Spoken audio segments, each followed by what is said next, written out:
नं 21 आरो booth number 2 मुंदांखा मन्थ्रि अशोक सिंघाल सारखौ जनाब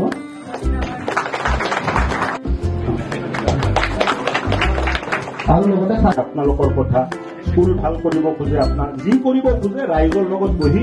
আলোচনা কৰিহে কামটো নাজানো কিন্তু মানৱীয় দৃষ্টিভংগী মানুহ হিচাপে আপোনালোকৰ জীয়াই থকাৰ যিটো অধিকাৰ সেই অধিকাৰৰ লগত মই থাকিম আৰু ভাই হিচাপে থাকিম কাৰোবাৰ ভতিজা হিচাপে থাকিম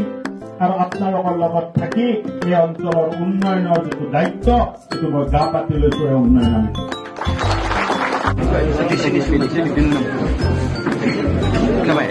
भारत माता की जय बोलो हारिनी धन्यवाद।